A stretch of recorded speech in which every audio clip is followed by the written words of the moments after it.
கரெக்டாக இருக்கான்னு பாருங்கள். கரெக்டாக இருக்கா?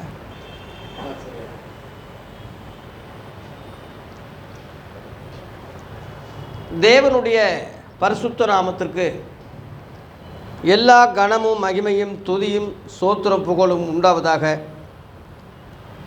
புதிய ஏற்பாடு வேதபாட வகுப்பு என்ற விளக்கம் என்ற தலைப்பில் நம்ம தொடர்ந்து தேவனுடைய வார்த்தைகளை மத்தேயு 7 அதிகாரத்திலிருந்து நம்ம தொடர்ந்து படிச்சுட்டு வர்றோம். இன்றைக்கு 15ஆம் வசனத்திலிருந்து நம்ம படிக்க போகிறோம். இந்த 15ஆம் வசனம் கள்ள தீர்க்கதரிசிகளை பற்றிய அடையாளங்களும் அவர்களுக்கு வருகிற தண்டனையும் இந்த 15ஆம் வசனத்திலிருந்து நம்ம படிக்க போகிறோம். ஆண்டவராகிய இயேசு மலை பிரசங்கத்திலேயே கள்ள தீர்க்கதரிசிகளுக்கு எச்சரிக்கையாருங்கன்னு சொல்லி எச்சரிப்பின் செய்தியை தம்முடைய சீடர்களாகிய அவரை பின்பற்றி வந்த அவர்களுக்கு எச்சரிப்புண்டாகும்படி இதை சொல்லிட்டார். அந்த சீடர்கள் தான் பின்னாடி அதிகமாக பெருகும்போது தான் அவர்களுக்கு கிறிஸ்தவர்கள் என்ற பெயர் அப்போஸ்தலர் 11:26 படி வந்தது. அந்த அடிப்படையில் இன்றைக்கு இயேசுவுக்கு சீசர்களாக இருக்கக்கூடியவர்கள் எத்தனை பேரோ அத்தனை பேரும் கிறிஸ்தவர்கள் எனப்படுகிறார்கள். நீங்கள் உண்மையான கிறிஸ்தவர்கள் சொன்னால் நீங்கள் இயேசுவின் சீடர்கள் என்பது தான் அதனுடைய அர்த்தம். அவருடைய சீடர்களாகிய நமக்கு கள்ள தீர்க்கதரிசிகளை குறித்து எச்சரிப்புண்டாகும்படி ஒரு அருமையான எச்சரிப்பை சொல்கிறார். இன்றைய போதகர்கள் அது ஏன் அந்த எச்சரிப்பை சொல்கிறதில்ல? எத்தனையோ பிரசங்கம் கேட்குறீங்க, எவ்வளவோ டிவியில் பேசுகிறாங்க. யாராவது ஒரு மூத்த ஊழியக்காரரு லட்சக்கணக்கில் வழி நடத்தக்கூடிய ஆயிரக்கணக்கில் ஜெபிக்கக்கூடிய ஒரு ஊழியக்காரரு என்னைக்காவது எப்போதாகில் இதை பற்றி எச்சரிப்பு கொடுத்துருக்காங்களா? அடையாளங்களை சொல்லியிருக்காங்களா? இல்லையே. இயேசுவின் பிரசங்க தொடக்கத்திலேயே அதை சொல்லிட்டாரு, தொடர்ந்து சொல்லிட்டு வந்தார். உம்முடைய வருகைக்கும் உலகத்தின் முடிவுக்கும் அடையாளம் என்ன என்று மத்தேயு 24:3 சீடர்கள் கேட்கும்போது கூட ஒருவனும் உங்களை வஞ்சியாதபடி எச்சரிக்கையாருங்கன்னு சொல்லி 4ஆம் வசனத்தில் சொல்லிவிட்டு 5ஆம் வசனத்திலே ஏனெனில் அநேகர் என் நாமத்தை தரித்து கொண்டு நானே கிறிஸ்துன்னு சொல்லி அநேகரை வஞ்சிப்பார்கள் என்றே சொன்னார். அதே 11ஆம் வசனத்தில் அக்கிரம மிகுதியினால் அநேக கள்ள தீர்க்கதரிசி எழும்பி அநேகரை வஞ்சிப்பார்கள் என்று அடையாளத்தையும் சொன்னார்.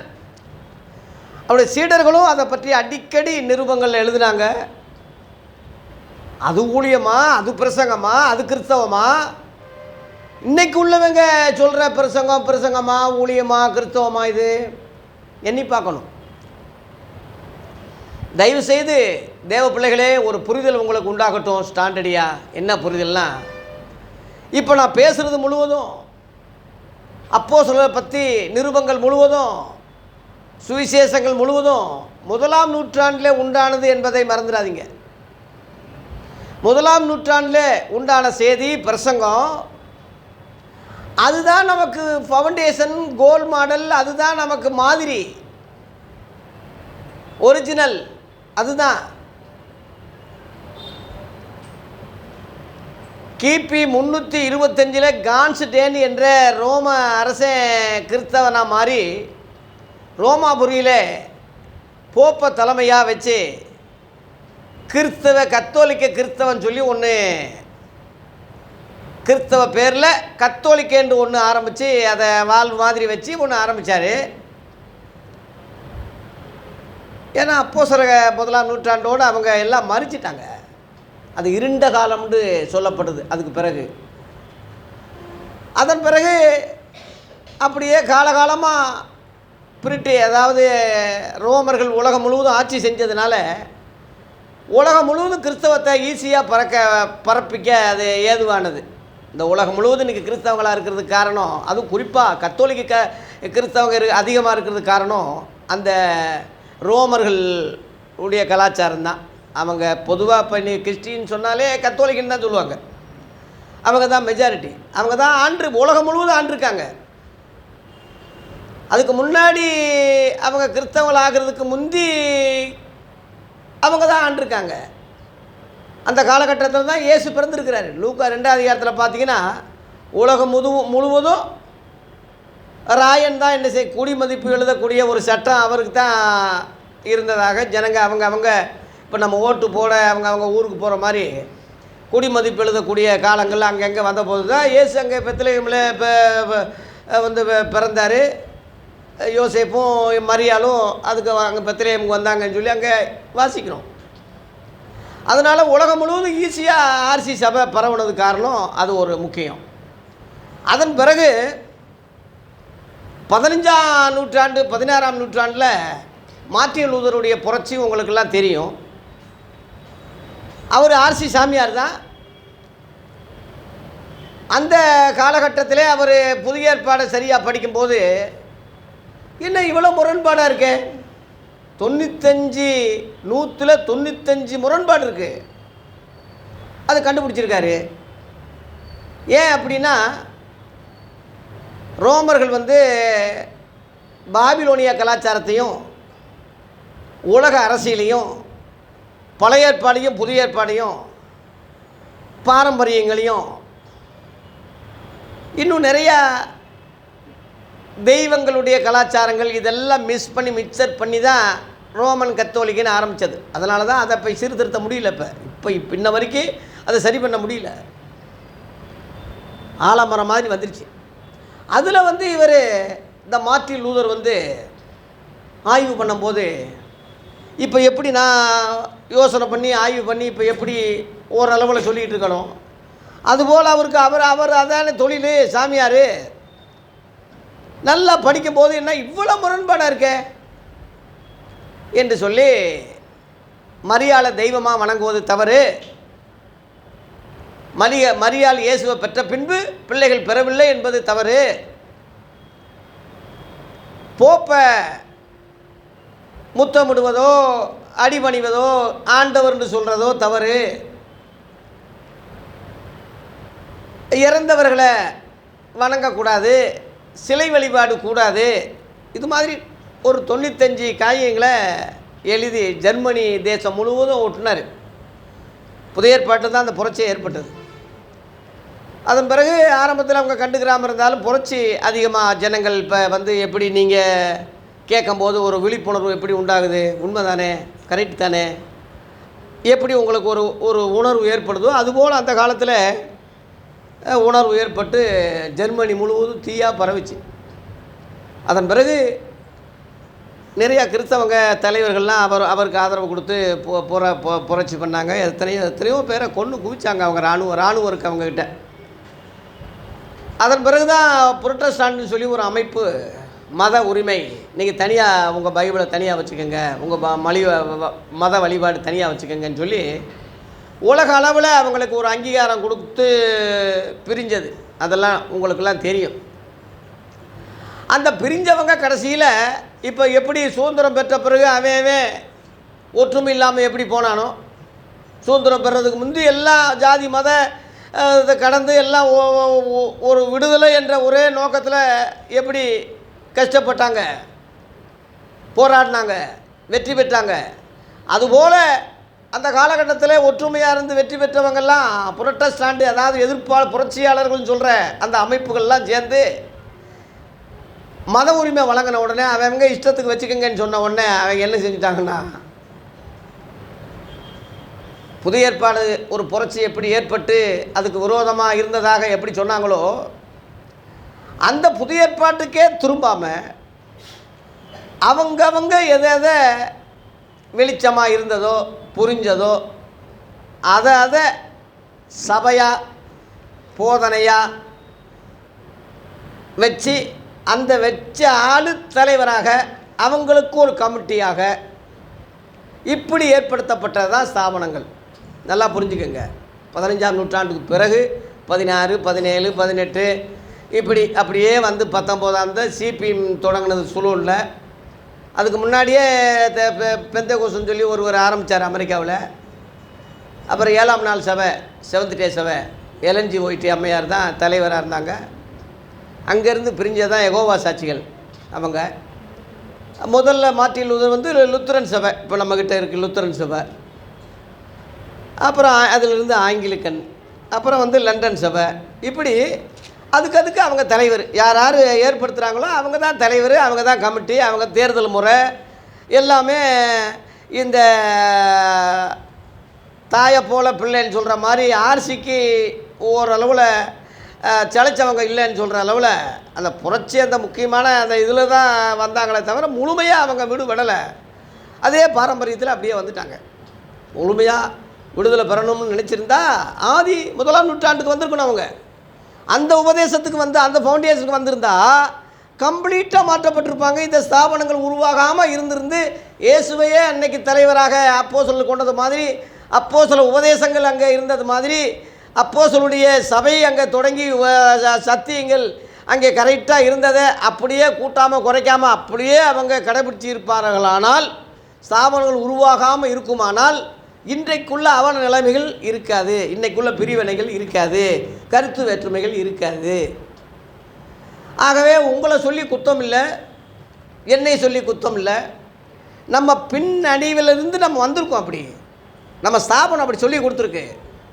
நம்ம அவங்க பைபிள் காலேஜ், அவங்க அந்த ஸ்தாபனத்துக்கு ஒட்டி கருத்துக்களை சொல்லி கொடுப்பாங்க.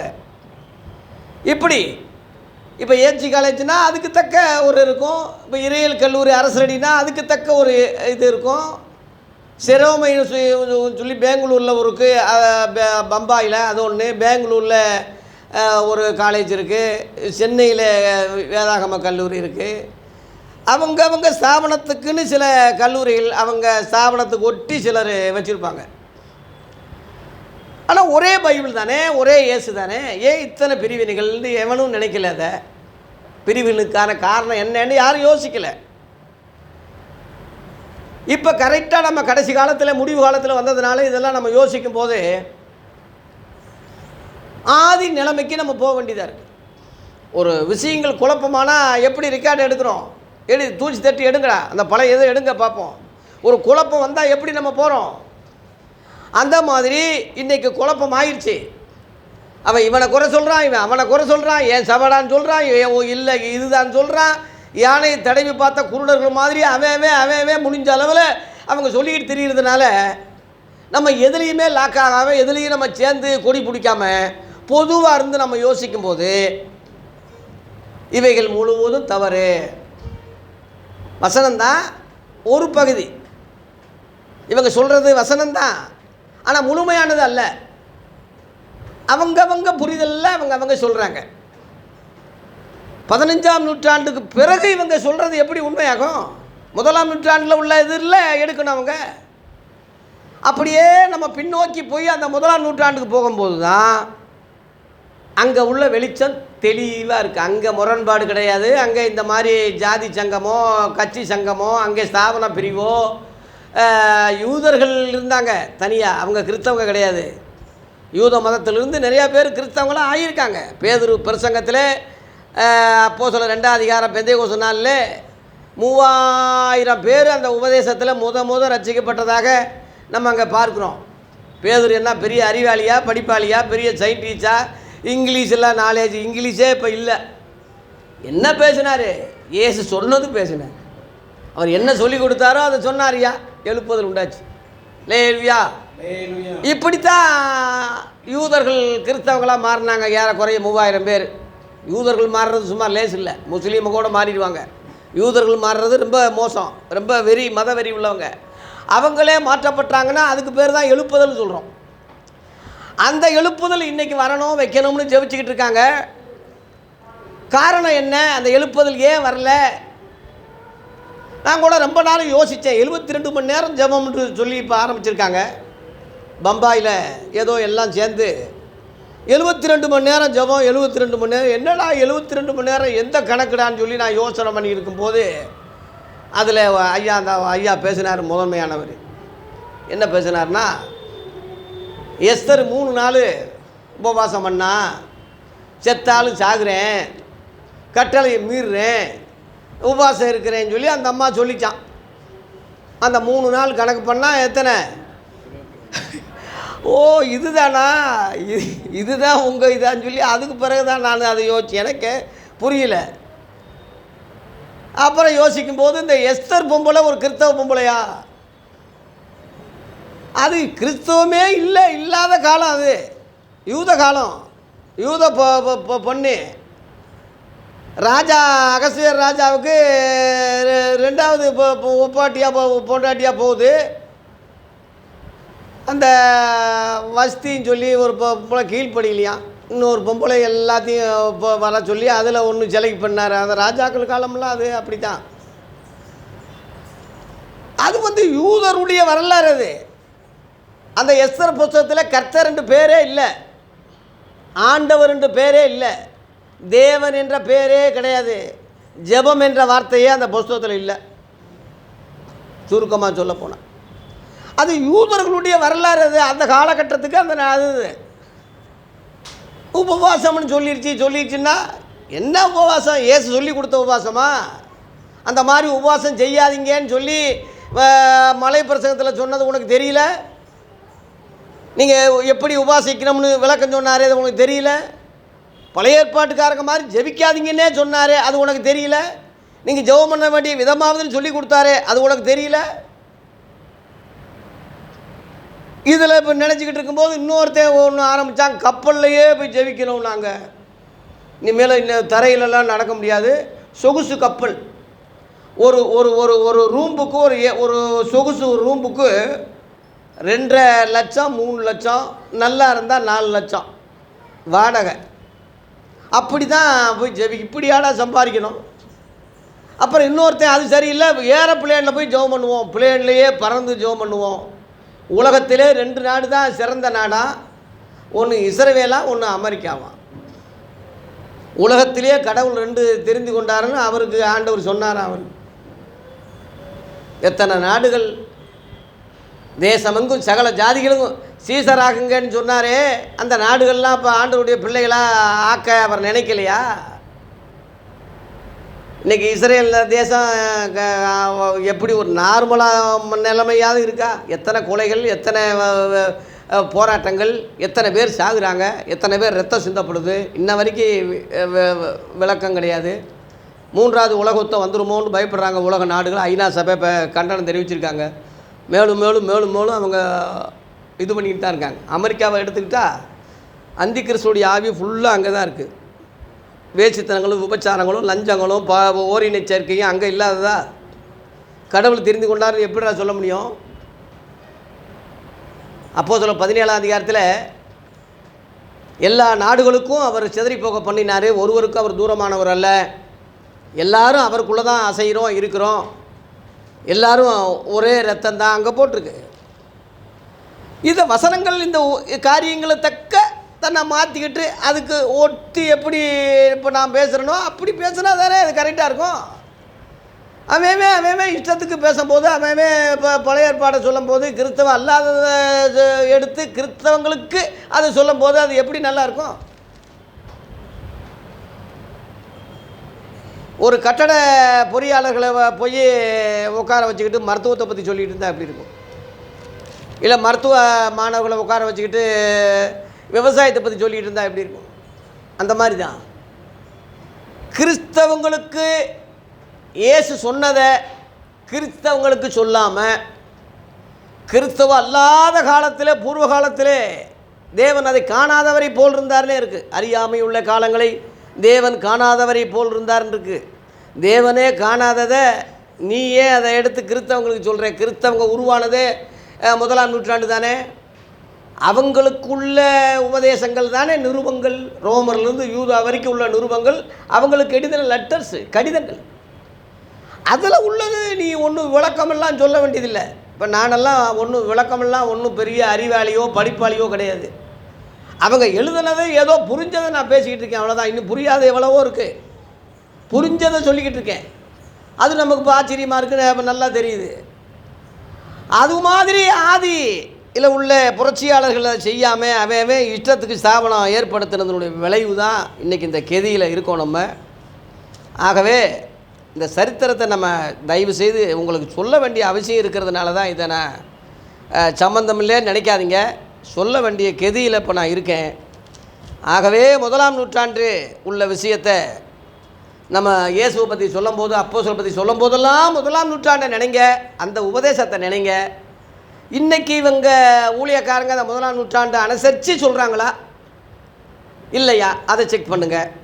அப்படியே தப்பி தவிரி சொன்னாலும் அதில் நிற்காம பழைய ஏற்பாட்டையும் சம்பந்தம் இல்லாததையும் கொண்டு வந்து இதில் போட்டு இது அப்படியே மண்ணையும் சோத்தையும் போட்டு குழப்பி சாப்பிடுங்கன்னு சொல்கிறாங்களா? இவைகளெல்லாம் நம்ம பகுத்தறியும் போது தான் உண்மையை தெரிய முடியும். ஆகவே இயேசு கிறிஸ்துடைய எச்சரிப்பு அன்னைக்குள்ள சீசர்களுக்கு இருந்தது மாதிரி சீசர்களாகிய நாம் கிறிஸ்தவர்களாகி இருக்கிறதுனால நமக்கு அந்த எச்சரிப்பை அவசியமாக எடுக்க வேண்டியது அவசியமாக இருக்குது. அதனால் 15ஆம் நூற்றாண்டுக்கு பிறகு உண்டானதெல்லாம் ஜெராக்ஸி காப்பி மாதிரி தான், அது கணக்கில் சேர்க்காதீங்க. ஒரிஜினல் வந்து 1ஆம் நூற்றாண்டு தான். அதில் உள்ளது கூட்டாமல் குறைக்காமல் அதில் உள்ளது அப்படியே அழகு தமிழில் அருமையாக சீகன் பால்க் ஐயா தரையிலேயே எழுதி எழுதி எழுதி மண்ணிலேயே எழுதி முத இந்தியாவிலேயே தமிழில் அச்சு கோர்த்து வெளியிட்ட அந்த ஒரு பெருமை அந்த ஐயாவுக்கு தான் தகும். ஆண்டவர் அவரை பயன்படுத்தினார். கொஞ்சம் வயசுலேயே அவர் இறந்துட்டார். இந்த சுவிசேஷத்தை நல்லா மொழிபெயர்த்து வெளியிட்ட பிறகு பழைய ஏற்பாடை தொடங்கும்போது இறந்துட்டார். ஆகவே அவருடைய சேவையை பாராட்டக்கூடியது. ஆவியானவர் அவரை பயன்படுத்தியிருக்கிறாரு. இன்றைக்கி நம்ம அழகு தமிழில் அருமையாக நம்ம கையில் இருக்குது. வேறு எந்த நூலும் இவ்வளவு சிறப்பு கிடையாது. அதனால் கிறிஸ்தவங்களுக்காக சொல்லப்பட்ட சுவிசேஷங்களையும் நிறுவங்களையும் தான் நம்ம பின்பற்றணும். அதைத்தான் உபதேசமாக இருக்கணும் என்ற நிலைமையில் தான் புதிய ஏற்பாடு வேதபாட விளக்கம் என்று தலைப்பு கொடுத்துருக்கோமே தவிர வேறு அல்ல. பழைய ஏற்பாட்டை சொல்லலாம், தப்பு இல்லை, பின்பற்றும்படி அதை நம்ம சொல்லாமல் மாதிரியாக எடுத்துக்கலாம். இந்த மாதிரி நடந்திருக்கு. இப்போ சரித்திரங்கள் நம்ம எப்படி வீரபாண்டி கட்டபொம்மன் சரித்திரம், ஜான்சி ராணி, வீர சிவாஜி வந்து முகலாய படையெடுப்பு, எப்படி நம்ம சரித்திரங்களை நம்ம எப்படி தெரிஞ்சுக்கிட்டு இருக்கோம், படிச்சுக்கிட்டு இருக்கோம். சரித்திரத்தை நோக்கி நம்ம போகணும் என்பதுக்கு இல்லை, அது மாதிரி நம்ம சண்டை போடுறதுக்காக இல்லை. இப்படி இப்படி நடந்திருக்குன்னு நம்ம தெரிஞ்சுக்கிறோம், தப்பு இல்லை. அதே தான் பழைய ஏற்பாடை தெரிஞ்சுக்கிடுவோம், தப்பு இல்லை. உதாரணமாக சொல்லலாம், தப்பு இல்லை. பழைய ஏற்பாட்டில் வெறியாக இருக்கிறவனுக்கு அதை சொல்லி புரிஞ்சு இந்த இதுக்கு கொண்டு வரலாம், தவறு இல்லை. இப்போ எப்படி எஸ்தர் 3 நாளும் சொல்லும் போது அதை எப்படி ஆய்வு பண்ணி அதில் கர்த்தர்ன்ற பேரே இல்லாமல் அது படிக்காமல் எனக்கு தெரியுது. படிக்கும்போது அந்த பேர் கர்த்தர்ன்ற பேர் இல்லை, அதில் தேவன்னு பேர் இல்லை, ஆண்டவர்னு பேர் இல்லை, ஜெபம்ன்ற பேரே இல்லை. படிக்க போய்த்தானே, ஆய்வு பண்ண போய்த்தானே. அப்போ அவங்க நம்பக்கூடியவங்களுக்கு ஒன்றும் பேச முடியல அவனுக்கு. இந்த மாதிரி நம்ம யூதர்களாய் மாறிப்போன இன்றைய கிறிஸ்தவங்களை அல்லது மாற்றிக்கொண்டே வருகிற ஒரு அபாயத்திலிருந்து நம்ம தடுத்து ஆதி நிலைமைக்கு 1ஆம் நூற்றாண்டு கிறிஸ்தவங்களுக்கு நேராக அவங்கள திருப்பி கொண்டு வர்ற ஒரு புரட்சி தான், எழுப்புதல் தான் இன்றைக்கி நாம் தொடங்கியிருக்கோம். நம்ம தொடர்ந்து அதை பேசிக்கிட்டு இருக்கிறோம், தொடர்ந்து அந்த புரிதலோடு இருக்கிறோம். இதில் எந்த கருத்து வேற்றுமை எல்லாருக்கும் இருக்காதுன்னு நினைக்கிறேன். இருக்க முடியாது. ஆகவே ஆண்டவராகிய இயேசு இந்த 7ஆம் அதிகாரத்திலே, மத்திய 7ஆம் அதிகாரத்தோடு இந்த மலைப்பிரசங்கம் முடியுது. இதில் கடைசியாக அவர் வந்து மலைப்பிரசங்கம் முடியும் போது சொல்கிற ஒரு எச்சரிப்பு என்னென்னா, கள்ளத்தீர்க்கதரிசிகளுக்கு எச்சரிக்கையாயிருங்கள். 15ஆம் வசனத்தை படிங்க. கள்ளத்தீர்க்கதரிசிகளுக்கு எச்சரிக்கையாயிருங்கள், அவர்கள் ஆட்டுத்தோலை போர்த்தி கொண்டு உங்களிடத்தில் வருவார்கள், உள்ளத்திலோ அவர்கள் யாரு? பட்சிக்கிற ஓநாய்கள்னு சொல்கிறாரு. ஓநாயா வரல. ஓநாய் எப்படி வருது? ஆட்டுத்தோலை போர்த்தி கொண்டு வருது. நம்ம ஆடைத்தான் பார்க்குறோம், தொழியத்தான் பார்க்குறோம், 2 கொம்பு உள்ள அந்த ஆட்டு தோற்றத்தை தான் பார்க்குறோமே தவிர அது உள்ளத்திலே பார்க்க முடியல. ஏன்னா மனுஷன் முகத்தை பார்க்கிறான், கர்த்தரோ இருதயத்தை பார்க்குறார். இருதயத்தை பார்த்ததுனால தான் அந்த இருதயத்தில் உள்ள அந்த பட்சிக்கிற ஓநாயாக சொல்கிறாரு. நம்ம முகத்தை பார்க்க போய் தான் வேதவாரர், பரிசேயர், போதகர், மத போதகர், சாமியார் அப்படி நம்ம வெளிப்படையாக நம்ம நினைச்சிக்கிட்டு இருக்கோம். ஆகவே அதுக்காக எல்லாரையும் நம்ம சந்தேகப்பட முடியாது. நல்ல உண்மையுள்ள ஊழியர்கள் மின்னாம்பூச்சி போல் இருக்காங்க, சத்தியத்தை சொல்கிறவங்க இருக்காங்க, அல்லது தெரிஞ்சும் தெரியாமல் இருக்காங்க, அல்லது கொஞ்சம் தெரிஞ்சிருக்காங்க. அதனால் அவங்க குற்றவாளி கிடையாது. அறிஞ்சிக்கிறணும், தொடர்ந்து அறிஞ்சிக்கிறணும். நிசமாக ஒருத்தன் தூங்கிக்கிட்டு இருக்கான்னா எழுப்பிடலாம். தூங்குறதே ஒரு தப்புன்னு நம்ம சொல்லக்கூடாது. நடிக்கிறான் பாருங்க தூங்குற மாதிரி, அதுதான் நம்ம குற்றம்னு சொல்கிறோமே தவிர, தெரிஞ்சும் தெரியாமல், தெரிஞ்சாலும் அதை பற்றி கவலை இல்லை, அதை தெரிஞ்சாலும் தெரிஞ்சு கொள்றதுக்கு இந்த இஷ்டம் இல்லாமல், அது தெரிஞ்சாலும் எங்களுக்கு ஒன்றும் இல்லை, நாங்கள் பழையபடி இப்படி தான் இருப்போம், இதுதான் விதண்டவாதம், இதுதான் நம்ம தவறுன்னு சொல்கிறோமே தவிர, உண்மையிலேயே தெரியாதவங்களை நம்ம குற்றவாளின்னு சொல்கிறதோ தப்புன்னு சொல்கிறதோ இல்லை. நாமளும் ஒரு காலத்தில் அப்படி இருந்தோம். நம்ம கண்களை கர்த்தர் திறந்தார், இந்த சத்தியத்தில் நடத்திக்கிட்டு இருக்காரு. அதுபோல் மற்ற மக்களும் இந்த உபதேசத்தில் வரணும் என்ற நோக்கத்தில் தான் இதை நம்ம சொல்கிறோம். ஆகவே உள்ளத்திலோ பட்சிக்கிற ஊனாய் என்று சொல்கிறேன். லூக்கா 13:33 ஏரோது ராஜாவை நரின்னு சொன்னார் இயேசு. என்ன சொன்னார்? நரி. அந்த நரிக்கு போய் சொல்லுங்கன்னு சொன்னார். அவன் பெரிய ராஜா, இவர் ஒரு சாதாரண தச்ச மகன், எந்த பேக்ரவுண்டும் கிடையாது. ஏதோ 10 பேர் இருக்கிறாங்கன்னா மீன் பிடிக்கிறவங்க படிப்பறிவில்லாத ஊன்னா ஓடிடுவாங்க. அப்படிப்பட்ட ஒரு சின்ன ஒரு கூட்டத்தை வச்சுக்கிட்டு ஒரு பெரிய ராஜாவை எதுக்குறாரு? நரிக்கு போய் சொல்லு. அவன் வெளிப்படையாக ராஜா, பணக்காரன், படிப்பாளி, அறிவாளி. ஆனால் இயேசு கிறிஸ்துடைய பார்வையில் அவன் உள்ளத்தை கர்த்தர் பார்க்கும்போது அவன் யார்? நரின்னு சொல்கிறார். நரின்னா தந்திரம். பணக்காரங்க, வசதி படைத்தவங்கெல்லாம் தந்திரமாக தான் சில காரியங்கள் சாதிப்பாங்க. ஏழை விவசாயி ஐயோ அப்பான்னு சொல்லி போராடுவான், கல்லை விட்டு எறிவான், மண்ணை போட்டு எறிவான், ரோட்டில் போகிறான். அதெல்லாம் நம்ம சட்ட விரோதம்னு நம்ம சொல்கிறோம். கல்லை விட்டு எறிகிறான் பாரு, வன்முறையில் ஈடுபடுறான், நம்ம சொல்கிறோம் குற்றவாளின்னு. அவன் நிலைமை அவனுக்கு தான் தெரியும். ஆனால் நோகாமல் நொங்குதிங்கிற மாதிரி ரொம்ப சயின்டிஸ்டாக ரொம்ப கோளாறாக கோடிக்கணக்கில் அடிச்சுக்கிட்டு இருப்பான். அவன் தான் இந்த இந்த நரியோட சேர்ந்தவன்.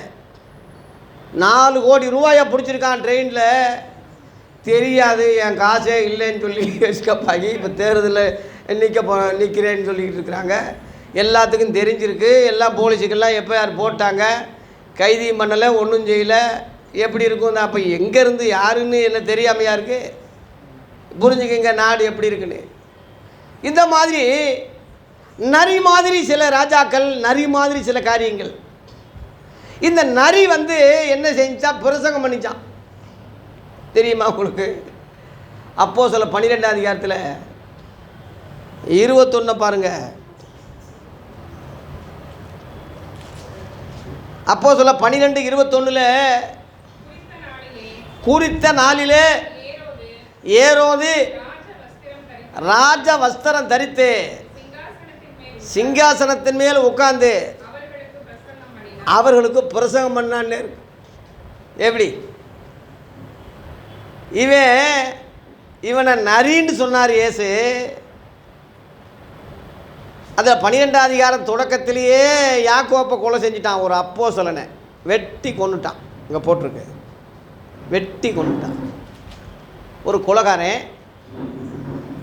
யூதர்கள்லாம் பரவாயில்லையே, கொன்னுட்டீங்களே. அப்போஸ்தலனை கொண்டிருக்கான். அது அவங்க கிறிஸ்தவம் கிடையாதுல்ல, அது யூத மதம். அதனால் ரொம்ப பிரியமாக ரொம்ப இவனை கொன்னுட்டீங்கன்னு சொல்லி ராஜாவை ரொம்ப உற்சாகப்படுத்துனதுனால பேதுருவையும் பிடிச்சி உள்ளே வச்சுருந்தான் இருக்கு. 4ஆம் வசனம் பார்த்திங்கும்போது பேதுரு அப்போஸ்தலனாகிய பேதுருவை பிடிச்சி ஜெயிலில் போட்டிருந்தான். மறுநாள் அவனும் வெட்டுறதுக்கு. 5ஆம் வசனத்தில் விசுவாசியை வீட்டில் கூடி ஜெபிச்சு அங்கே தேவதூதனை போய் அவனை விடுதலை ஆக்கினதெல்லாம் உங்களுக்கு தெரியும். எப்படி விடுதலை ஆனாங்கன்னு சொல்லி அந்த காவக்காரங்களை காத்திருக்காங்கல்ல போலீஸு, அவங்கள கொண்டுட்டான் இவன் ஏரோதை கொண்டுட்டு.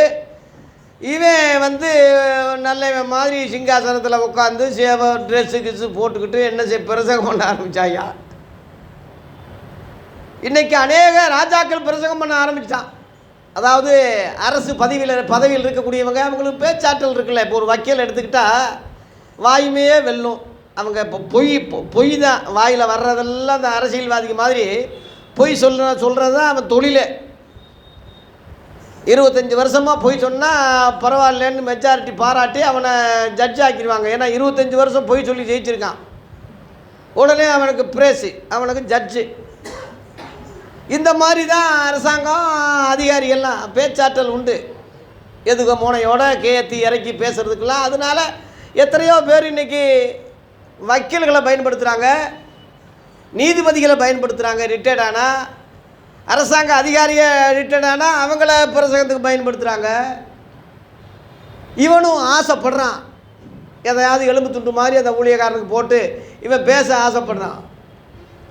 அதெல்லாம் டேஞ்சர், தவறு என்பதை ஆதி அப்போஸ்தல காலத்திலேயே அந்த அடையாளங்கள் தோன்றியிருக்கு. அதில் கீழே படிங்க, அந்த பிரசங்கம் பண்ணான்னு இருக்குல்ல, அதில் கீழே படிங்க என்ன நடந்துச்சு. அப்பொழுது ஜனங்கள் எல்லாரும், இது மனுஷ சத்தம் அல்ல, தேவ சத்தம். அதாவது பீலையாம ஒரு கள்ளத்திற்கு தரிசி அவனை கூட ஆண்டவர் அவன் வாயிலிருந்து கூட பேசினாருன்னு இருக்கு. நீங்கள் பேசாருந்தா கல்லுகள் பேசும் இருக்கு. கழுதை கொண்டு கூட பேசினார். யாரை கொண்டு பேசுவார். அதனால் அவன் தெய்வமாயிட முடியாது. நல்லா புரிஞ்சுக்குங்க. ஒரு வாயிலிருந்து கர்த்தர் ஒரு ஒரு ரகசியம் உங்களுக்கு சொல்கிறாருன்னா அவன் உங்களுக்கு தெய்வமாயிடாது. இப்போ என்னைய உதாரணமாக நான் ஏற்கனவே சொல்லியிருக்கேன். என் மூலமாக சத்தியங்கள் வருதுனால நான் உங்களுக்கு கடவுளுக்கு அடுத்தபடி என்னை நீங்கள் நினச்சிடக்கூடாது. அது ஆபத்துன்னு சொல்கிறேன். எப்படி நான் சொல்கிறேன்னா, இதே வாயை சாத்தான் பயன்படுத்துவான் நாளைக்கு. எனக்கும் தெரியாது, என்னையே அறியாமல் நான் பேசுவேன். ஏன்னா நீங்கள் அப்படி நினைக்கிறதுனால என்னை அப்படி சூழ்ச்சியாக பயன்படுத்தி உங்களை எனக்கு நேராக கொண்டு வர்றதுக்கு, நான் தலைவராகி நான் ஒரு கூட்டத்துக்கு முதன்மையாகிறதுக்கு என்னை வச்சிருவான். 10 பேர் என்னைய புகழும் போது அல்லேலியான்னு சொல்லும் போது எனக்கு ஒரு தொம்பு வருதும். பரவாயில்லையே எல்லாரும் புகழ்கிறாங்களான்னு சொல்லி நான் ஒரு பெரிய ஆள் மாதிரி நினச்சா எனக்கு ஐயோ, அப்படி போயிடும். அப்படி அந்த மாதிரிலாம் போயிருக்கு. பேதுருவை அப்போது மத்தேயு 16ஆம் அதிகாரத்தில் 23 பாராட்டுறாரு. 23க்கு முன்னாடி, நீ பாக்கிவான், மாம்சமும் இரத்தமும் இதற்கு வெளிப்படுத்தலை, நீ பாக்கிவான் என்று இயேசுவை தேவகுமார்னு அவன் சொன்னதுனால பாராட்டினார் இயேசு. கொஞ்ச நேரத்தில் அந்த 23ஆம் வசனத்திலேயே சாத்தானேன்னு சொல்லிட்டார்.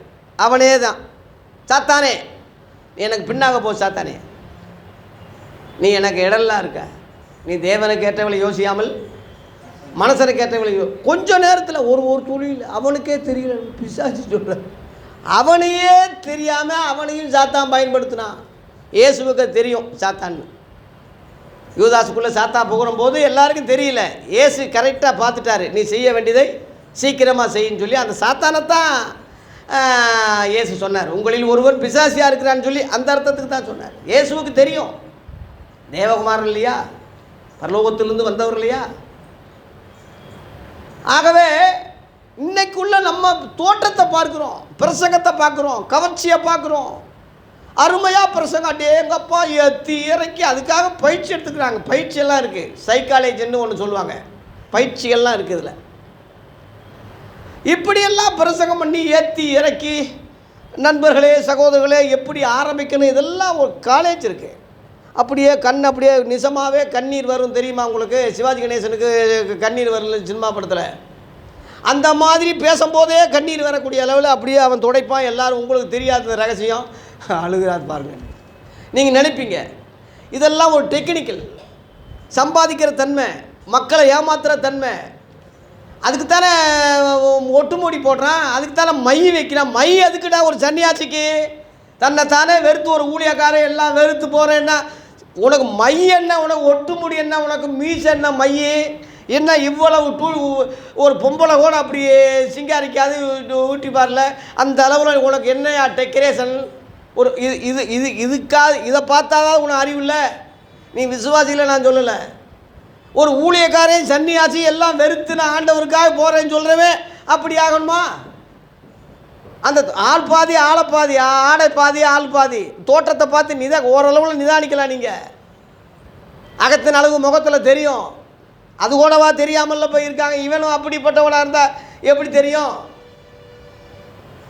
ஆகவே ஆண்டவர் உள்ளத்தில் பார்க்குறார். அவன் நரி, வெளியில் ஜனங்க இது மனுஷ சத்தமே இல்லை, கடவுள் சத்தம் தான் சொல்லி எல்லாம் ஆர்ப்பரிக்கிறான். உடனே இவன் ஐயோ இவ்வளவு குலகாரன், இப்போ தான் அப்போ சொல்ல ஊழியக்காரனை கொன்னோம், சிறை அதிகாரிகளை கொன்னோம், பேதுருவியும் கொல்ல பிடிச்சோம், நம்ம போய் இப்படி ஜனங்க பாராட்டுறாங்களே ஆண்டவரே எவ்வளோ தப்பு செஞ்சேன்னு அவன் திருந்தாமல் உடனே நம்ம தான் அறிவாளி கெட்டிக்காரன்னு சொன்னதை சொன்னான். அதில் படிங்க, தேவதூதே அவனை அடித்து புழுத்து செத்தான் இருக்கு பாருங்க. அவன் தேவனுக்கு மகிமை செலுத்தாத அப்படின்னா, அதாவது அந்த ஏரோது அந்த நரி தேவனுக்கு மகிமை செலுத்தாத நாள். தேவதூதன் அவனை என்ன செஞ்சான்? கர்த்தருடைய தூதன் அவனை அடிச்சான், புழுத்து செத்தான். நல்ல சாவு கிடையாது, ஜாக்கிரதை. அதனால தான் யாக்கோப்பு 3ஆம் அதிகாரத்திலே, சகோதரரே உங்களில் அநேகர் போதகராகாதிருப்பீர்களாக. போதகராக சகோதரனா தான் இருக்கணும், போதகராக கூடாது. சகோதரன் சிலர் வர்றாங்க சுவிசேஷர்னு, டக்குன்னு கூட்டம் சேர்ந்த உடனே விட்டுட்டு எப்படி போகிறது, அப்படியே கூடாரம் போட்டு ஒரு மாதந்தோறும் அமௌண்ட்டை கரெக்ட் பண்ணுறான்னு ரெவரண்டுன்னு போட்டுருவான் அவனே. எப்படி? ஏன்னா கூட்டத்தை தக்க வைக்கணும்ல. பேதுரு நினச்சிருந்தா அந்த 3000 பேர் ரசிக்கப்படும் போது அன்னைக்கே போங்கடா எனக்கு இதே போதும்னான்னு சொல்லி அப்படி 3000ம்னா கொஞ்சமாக ஒரு பெரிய சபையை உருவாக்கி அங்கேயே அவன் கூடாரத்தில் உட்காந்து இதோடு அவன் செட்டில் ஆகிருக்கலாம். நினைக்கலையே அவன், அந்த மாதிரி இல்லையே ஐயா அவங்க. அப்புறம் 4000 பேர் ரசிக்கப்பட்டாங்கன்னு இருக்கு. அப்பையும் ஒருத்தர் நினைக்கல, சீசர் தொகையே கணக்கில்லைன்னு இருக்கு. எவனுக்கு இந்த அறிவு வரலையே? ஏன்? வியாபார நோக்கம் இல்லை, தொழில் நோக்கம் இல்லை, பிஸ்னஸ் மைண்ட் இல்லை, காசு மைண்ட் இல்லை. உங்களுக்கு சுவிசேஷம் அறிவிக்கணும், இதுதான் சத்தியம் சொல்லணும், இதுதான். அதுக்காக செத்தாலும் பரவாயில்ல, இதுதாயா அவங்க நோக்கமாக இருந்தது. அதனால தான் 1ஆம் நூற்றாண்டுக்கு வாங்கன்னு சொல்கிறேன், அவங்கள பின்பற்றுங்கன்னு சொல்கிறதுக்கு அந்த நோக்கத்தில் தான் சொல்கிறேன். நம்மெல்லாம் அப்படி இல்லை. பூவோடு நாறு சேர்ந்தால் நாறு மனம் பெறும். அந்த ஆதி தியாகிகளோட அப்போஸ்தலர்களோட இயேசு கிறிஸ்துவே நேரடியாக கண்டவங்க பேசினவங்க, அந்த வெற்றி முடித்த நல்ல போராட்டத்தை போராடி ஓட்டத்தை முடித்த அந்த வெற்றி வீரர்களை முன்மாதிரியாக கொள்ளுங்க, பின்பற்றுங்க.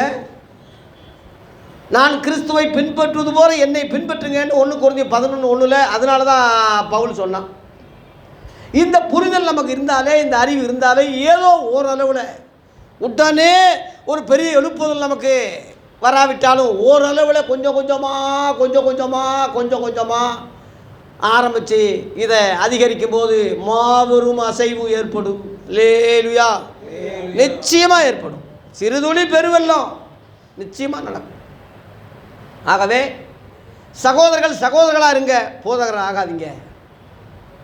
அதுக்கு போதகர்கள் ஊழியக்காரங்க இருக்காங்க. பேதுரு என்ன படித்தார்? ஒன்றும் இல்லை, 3 வருஷம் ட்ரைனிங் எடுத்தது தான் இயேசுவோட. இந்த 3 வருஷம் அலைஞ்சாம் பாருங்க, அதுதான். வேறு என்ன படித்தா என்ன, யாருக்கு என்ன, ஒன்றும் இல்லை. அதனால் உண்மையான ஊழியர்களுக்கு படிப்பு தேவையில்லை. இங்கிலீஷ் நாலேஜ் இருந்தால் நல்லாயிருக்கும் பாஸ்டர் சிலர். ஏன்னா அப்போ தானே வெள்ளைக்காரங்களை ஆட்டையை போட முடியும். அவன் இப்போ வெகுளியாகின்னு சிரிச்சுக்கிட்டு இருப்பான். மீனாட்சி அம்மன் கோயிலுக்கு போனால் இப்போ பட்டை அடிச்சுக்கிட்டு வருவான், அங்கே போனால் சாமியை கும்பிடுவான், இங்கே போனால் அல்லையான்னு சொல்லுவான். அவன் இப்படி இருக்கிறான் தற்கூரியா. அவனை ஏமாத்தினோம்னா என்ன செய்யறதா, புதுசுன்னு இங்கிலீஷில் 4 பேசினா தான் அவனை ஆட்டையை போட முடியும். இப்படி ஒரு பிழப்பு, இப்படி ஒரு தொழில், இப்படி ஒரு பணம், இப்படி ஒரு பங்களா, இப்படி ஒரு தொழில், இப்படி இயேசுவின் பேராலே இப்படித்தான் இருக்குது. ஆகவே இயேசுவை பின்பற்றுங்க, அவருடைய அப்போஸ்தலர்களை பின்பற்றுங்க, சுவிசேஷங்கள் பக்கம் திரும்புங்க, நிருபங்கள் பக்கம் திரும்புங்க என்பது தான் நம்முடைய அழைப்பாக இருக்கிறது, நம்முடைய குரலாக இருக்கிறது. ஆகவே நரி போல உள்ள அவன் புழுத்து செத்தான். அதனால் அரசு அதிகாரிகளாகவே இருங்க, ஊழியத்துக்கு ஆதரவாக இருங்க, போதகராகாதீங்க, பிரசங்கம் பண்ண துணியாதீங்க. புல்பிட்டில் ஏறி கம்பீரமாக பேசாதீங்க. அழைப்பு இருந்தால் எல்லாத்தையும் நீ ஆரம்பத்திலே விட்டுருக்கணும். வேலையும் செஞ்சுக்கிட்டு ஊழியம் செய்வேன், இங்கிட்டு ஒரு கால் இங்கிட்டு ஒரு கால் வைப்பேன்னு கடைசி வரைக்கும் நீ சம்பளம் வாங்கியே நீ தின்னுக்கிட்டு நான் பெரிய ரெவரண்டு, நான் இப்போ தான் ஏசு பேசினாருன்னு சொல்லிட்டு ஏசு இப்போ உங்ககிட்ட நேரடியாக பேசக்கூடிய அளவில் இருந்தால் உனக்கு எதுக்குடா வேலை சம்பளம்? அந்த அளவில் உனக்கு செல்வாக்குக்கும் போது உனக்கு எதுக்கு இதெல்லாம்? யூனிவர்சிட்டி கட்ட சொல்லுவாரா, காலேஜ் கட்ட சொல்லுவாரா, ஆஸ்பத்திரி கட்ட சொல்லுவாரா? அவனை வச்சு குணமாக்கு வரங்களும் கொடுத்து ஆண்டவர் சுகமாக்குறாருன்னு நீயே சுகமாக்குற, நீயே ஊசி போட்டு மருந்து அதையும் ஆஸ்பத்திரி நீ ஏன்டா செய்கிற? சொல்லுங்கள். ஆஸ்பத்திரி தப்பு இல்லை, டாக்டர்கள் தவறு இல்லை. குணமாக்கக்கூடிய வல்லமை என்கிட்ட இருக்குது, நான் அதை விட அப்பாற்பட்ட சக்தியாக சுகமாக்குறேன்ட்டு நீ ஏன் ஆஸ்பத்திரியை வைக்கிற? அவனே ஆஸ்பத்திரி வைக்கிறான். இதுவே ஒரு பெரிய முரண்பாடு இல்லையா? ஆகவே ஜனங்க மடையர்களாக இருக்க வரைக்கும், தற்கூறிகளாக இருக்கிற வரைக்கும் ஏமாற்றக்கூடியவன் ஏமாற்றிட்டு தான் இருப்பான். அதனால் இயேசு எச்சரிக்கிறார். கள்ள தீர்க்கதரிசிகளை எச்சரிக்காருங்கள். ஒரு பேங்கில் போனால் அங்கே ஒரு போஸ்டர் ஒன்று ஒட்டுறாங்க, இந்த மாதிரி பணத்தை 2000 சொன்னால் 4000 தரேன்னு சொல்லுவாங்க, ஏமாந்துடாதீங்க. செல்ஃபோனில் அழைப்பு வரும், உடனே சுவிட்சை அமைக்கிறாதீங்க, நம்பிடாதீங்க. ஒரு பேங்கில் ஒரு எச்சரிப்பு கொடுத்துக்கிட்டு இருக்கான், பணத்தை ஏமாற்றிடுவாங்கன்னு. பஸ் ஸ்டாண்டில் போனால் அங்கேருந்து புனல் ஒரு சின்ன ஒரு மைக்கை வச்சுக்கிட்டு ஒரு காவலர் பேசிக்கிட்டு இருக்காரு, ஜாக்கிரதை பிள்ளைகள் ஜாக்கிரதை, கூல்ட்ரிங்க்ஸ் குடிச்சிடாதீங்க, யாராவது அறிமுகம் இல்லாத ஆளுங்க பிஸ்கெட் கொடுத்தா சாப்பிட்றாதீங்க, யார் கூப்பிட்டாலும் போயிடாதீங்க. ஒரு புனல் ஒரு மைக்கில் பேசிக்கிட்டு இருக்கான். அங்கங்கே ஒரு எச்சரிப்பு. சபையில் என்ன எச்சரிப்பு இருக்குது? சபையை குறித்து என்ன எச்சரிக்கை இருக்கு? யார் எச்சரிக்கிறா இன்னைக்கு? அப்போஸ்தலர் 20 அதிகாரத்தில் ஆதி சபையில் பவுல் எச்சரித்தான். படிங்க. அப்போஸ்தலர்ல 20 அதிகாரம் 29 படிங்க. இந்த சபையை விட்டு நான் போன பின்பு மந்தையை தப்ப விடாத என்ன ஓனாய்? கொடிதான ஓநாய்கள் உங்களுக்குள்ளே வரும். நிச்சயமாக வரும். நான் இருக்கிற வரைக்கும் நான் பாதுகாக்கிறேன். இரவும் பகலும் உங்களுக்காக உழைச்சிருக்கேன், ஊழியம் செஞ்சுருக்கேன். இப்போ இங்கேயே இருந்தால் எப்படி? இன்னும் அடுத்த இடங்களில் போய் சுவிசேஷம் சொல்ல வேண்டியது இருக்குது. நான் போகிறேன். நான் போன பின்பு மந்தையை தப்ப விடாத கொடிதான ஓநாய்கள் வரும். ஜாக்கிரதை. மந்தை முழுவதும் குறித்து எச்சரிக்காருங்க. அங்கே எச்சரிக்கிறான். இன்றைக்கி யார் எச்சரிக்கிறாங்களா? சபையை குறித்து எச்சரிக்கிறாங்களா? லட்சக்கணக்கான மக்கள் வர்றாங்க, எச்சரிப்பு சத்தம் இருக்கா? ஏன்னா அவங்க 1ஆம் நூற்றாண்டுக்கு வரல, இயேசுவை பின்பற்றலை. அப்போ ஏசுன்னு சொல்கிறானே, என்ன ஏசுன்னா வேறொரு ஏசு, புரிஞ்சுக்க. இவனும் சுவிசேஷம் சொல்கிறான், வேறொரு சுவிசேஷம் சொல்கிறான். இவனும் அந்நிய பாஷை ஆவியில் நிறைகிற மாதிரி வேறொரு ஆவியில் இருக்கான். நீ அந்த அதை புரிஞ்சுக்க. 2 கொரிந்தியர் 11:3 படிங்க. 2 கொரிந்தியர் 11:3 படிங்க. ஆகிலும் சர்ப்பமானது தன்னுடைய தந்திரத்தினாலே ஏவாளை வஞ்சித்தது போல உங்கள் மனதும் கிறிஸ்துவ பற்றிய உண்மை நின்று விலகும்படி கெடுக்கப்படுமோ என்று நான் பயந்திருக்கேன்னு பவுல் சொல்றான். எதுக்காக பயந்திருக்கான்? 4 எப்படி எனில் உங்களிடத்தில் வருகிறவன் நாங்கள் பிரசங்கியாத, அதாவது அப்போஸ்தலர்கள் பிரசங்கியாத கவனிங்க, வேறொரு இயேசு, அல்லது நீங்கள் பெற்றுகிறாத வேறொரு ஆவி, நீங்கள் ஏற்றுக்கொள்ளாத வேறொரு சுவிசேஷம் 3 இருக்கு. பெற்றீர்களானால் இதை கவனிங்க. கள்ள நோட்டு பரவிருச்சுன்னு வைங்களேன், எப்படி கண்டுபிடிப்பீங்க? கள்ள நோட்டை எளிதாக கண்டுபிடிச்சிடலாமா? முடியுமா? முடியாது. அப்படியே ஒரிஜினலாக நல்ல நோட்டு மாதிரியே இருக்கும்யா, எப்படி கண்டுபிடிக்க முடியும்? அதுலேயே ரூபாயிலே புழங்குறான் பாருங்க, அவங்க தான் டக்குன்னு எடுத்து கள்ள நோட்டுன்னு டக்குன்னு தூக்கி எறிஞ்சிடுவான். எல்லாரும் கண்டுபிடிக்க முடியாது. அதுபோல் கிறிஸ்தவத்திலே, உபதேசத்திலே, சுவிசேஷங்கள்லையே நீ தெரிஞ்சுக்கிட்டு இருந்தா தான், இதுலையே இரவும் பகலும் தியானமாக இருந்தால் தான் டக்கு நம்ம வேறொரு இயேசுன்னு கண்டுபிடிக்க முடியும், வேறொரு சுவிசேஷம் நீ சொல்ல முடியும், வேறொரு ஆவிடான்னு டக்குன்னு கண்டுபிடிச்சிடுவேன். இப்போ எனக்கு அது எப்படி தெரிஞ்சுச்சு? உங்களுக்கு அதை ஏன் சொல்லிக்கிட்டு இருக்கேன்? நீங்களும் அது எப்படி தெரியணும் என்பதுக்கு ஒரு விஷயம் சொல்கிறேன். இப்போ தான் இயேசு வந்தார், இப்போ தான் பேசினார், இந்த தேசத்தில் இந்த 2024க்கு இப்படி நடக்க போகுதுன்னு சொல்லிட்டாருன்னு ஒருத்தன் சொல்கிறான்னு வைங்க. இயேசு சொன்னாருன்னே சொல்கிறான். அவன் ஒன்றும் பொய் சொல்லணும், இல்லாட்டினா உண்மையிலேயே அவன் சொன்னான்னா அது இயேசு சொன்னதாகவே அவன் சொல்கிறான்னா அது வேறொரு இயேசுன்று அவனுக்கே தெரியாமல் சொல்கிறான். நீங்கள் அது வேறொரு இயேசுன்னு எப்படி கண்டுபிடிக்கணும்னா இங்கே வந்துடணும், சுவிசேஷங்களில் வந்துடணும். இந்த சுவிசேஷங்களை சொல்லாத ஒரு இயேசு அங்கே சொல்ல மாட்டார். இங்கே சொன்ன இயேசு அங்கே திரும்பவும் சொல்ல மாட்டார். ஆனால் பரிசுத்த ஆவியானவர் ஞாபகப்படுத்துவார், நினைப்பூட்டுவார். அது நடக்கும். இயேசு சொன்னார், நான் போன பின்பு தேற்றரவாளனை அனுப்புகிறேன், அவர் சகல சத்தியத்தில் வழி நடத்துவார், நான் சொன்னவைகளில் உங்களுக்கு என்ன செய்வார்? நினைப்பூட்டுவார். யோவான் 16 அதிகாரத்தில் சொன்னார். 13லேருந்து நீங்கள் வாசிக்கும்போது அவரும் சுயமாக சொல்ல மாட்டார். சுயமாக ஒன்று சுயமானா இதில் இல்லாத சொல்லிட்டு தெரிஞ்ச மாதிரி ஆயிரும். அப்படி சொல்ல மாட்டார். நான் என்ன சொன்னனோ அதை உங்களுக்கு என்ன செய்வார்? நினைப்பூட்டுவாரே தவிர அவரும் சுயமாக சொல்ல மாட்டார்னு ஒரு அடையாளத்தை சொல்லிட்டார். இன்னும் ஒரு அடையாளம் சொன்னார். பாவத்தை குறித்து, நீதியை குறித்து, நியாயந்திருப்பை குறித்து உலகத்தை கண்டித்து உணர்த்துவார். அப்படி ஒரு உணர்த்துதல் இருந்தால் அது வசனம் தானே. வசனத்தை தானே உணர்த்தணும். பாவத்தை குறித்து இயேசு பேசலையா? நீதியை குறித்து இயேசு பேசலையா? நியாயந்திருப்பை பற்றி பேசலையா? உலகத்தை அவர் கண்டிக்கலையா? அதை ஞாபகப்படுத்துவார், நினைப்பூட்டுவார். அப்படி நினைப்பூட்டுனா, அப்படி ஒரு ஆவியானவர் பேசுனா அது வேறொரு ஆவி இல்லை, பரிசுத்த ஆவியானவர்னு நீங்கள் புரிஞ்சுக்கிங்க. இதுக்கு முற்றிலும் ஆப்போசிட்டாக உன் கண்ணீரெல்லாம் துடைப்பார், நீ எதை செய்தாலும் பயப்படாதே, நீ சாகவே சாவதில்லை, உங்கள் கண்கள் திறக்கப்படும், நீங்கள் நன்மை தீமையை அறிவீர்கள், நீங்கள் தேவர்களைப் போல ஆவீர்கள், சாகவே சாவதில்லை. இது சொன்னது யார் தெரியுமா? இப்போ நான் சொன்னது யாருன்னு சொல்லுங்கள். சர்ப்பம் ஆதியாகமம் 3:4 இருக்குது. நல்ல வார்த்தை தானே. ஏதாவது தப்பாக பாம்பு சொல்லிச்சா? செய்வதெல்லாம் வாய்க்கும், கண்ணீரெல்லாம் துடைப்பார், கொளுத்து கண்டுகளைப் போல் விளைவீர்கள். ஏதாவது கெட்ட பேச்சு ஏதாவது இருக்கா? நம்ம உடனே மனம் குளிர்ந்து ஆஹா ஆண்டவரே சொல்லிட்டார், பேசிட்டார், ஆண்டவரே தச்சுருவமாக இன்றைக்கி வேதனையோடு வந்தேன், எனக்கு வேதனையை நீங்கிடுச்சு. உங்களை ஏமாற்றிக்கிட்டு பிசாசி உன்னை வஞ்சிக்கிறான் என்பதை உனக்கு புரியல. உன் பாவத்தை குறித்து, நீதியை குறித்து கண்டித்து, நீ ஒரு பாவி, நீ அக்கிரமக்காரே, உன் அக்கிரம அநியாயங்களிலிருந்து நீ திருந்து என்று உன்னை குத்தப்பட்டு நீ கண்ணீர் வடித்து நீ அழுகிற பாரு, அதுதான் ஆவியானவருடைய வேலை.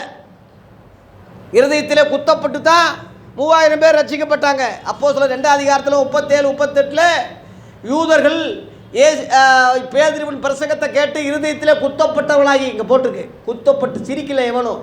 இன்றைக்கி எல்லாம் சிரித்து சீட்டை அடித்து குத்து நடனம் ஆடி குமார டான்ஸ் ஆடிக்கிட்டு இருக்கான். இன்றைக்கி சிரிப்புனாலும் சிரிப்பு அடி, சிரிப்பே ஒரு அபிஷேகம்னு வரம் சொல்கிறான் ஒருத்தன். சிரிப்பு அபிஷேகமாக அதுக்கு ரூபா வசூல் பண்ணிவிட்டு ஒரு வெள்ளைக்காரி பொம்பளையை வச்சுக்கிட்டு இன்றைக்கி ஆட்டையை போட்டு ஏமாற்றிக்கிட்டு இருக்கான். இதெல்லாம் வேறொரு ஆவி, வேறொரு சுவிசேஷத்தை சொல்கிறான் அவன். ஒரு வேளை இயேசுவை சொல்கிறான்னு சொன்னான்னா வேறொரு இயேசு, இந்த இயேசு அல்ல, ஒரிஜினல் இயேசு அல்ல. ஒரிஜினல் இயேசு சுவிசேஷங்களில் இருக்கிறார், சொல்லிட்டார் ஏற்கனவே. அதான் நான் சொன்னேன்ல ஏற்கனவே, என்னப்பா செய்யணும்னா சொல்லுங்கப்பா செஞ்சிடுறேன்னா சொல்லிட்டார், இனிமேல் சொல்ல மாட்டார். அப்படி சொன்னால் அது வேறொரு இயேசு, ஏற்கனவே சொன்னது ஒரிஜினல் இயேசு. புதுசாக சொல்ல மாட்டார்.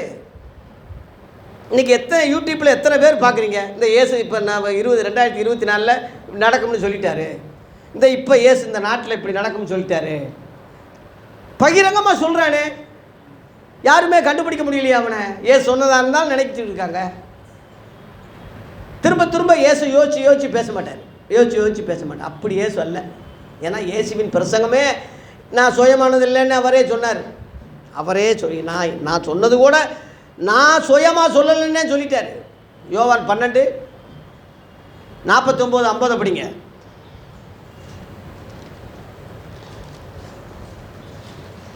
யோவான் 12 நான் சுயமாக பேசவில்லை, நான் எப்படி பேசணும் என்பது, நான் எப்படி உபதேசிக்க வேண்டும் என்று சொல்கிறது, என்னை அனுப்பின பிதாவே எனக்கு கட்டளை. ஆர்டர் கட்டளையை மாற்ற முடியுமா? யோசியா கட்டளை போடுவாங்க. திரும்ப திரும்ப அழிக்கிறதுக்கு என்ன தேவன் வந்து மனுஷன்? அவர் அரசியல்வாதியா? தேவன் சொன்னது தான். அதனால தான் இயேசு சொன்னார், வானமும் பூமியும் ஒளிந்து போகும், என் வார்த்தைகளோ ஒளிந்து போவதில்லைன்னு சொல்லி மத்தேயு 24:35 அந்த அர்த்தத்துக்கு தான் சொன்னார். அதனால தான் அவர் நேற்றும் என்றும் மாறாதவராக இருக்கிறார்னு எபிரேயர் 13:8 அதுக்காக தான் சொல்லியிருக்கு.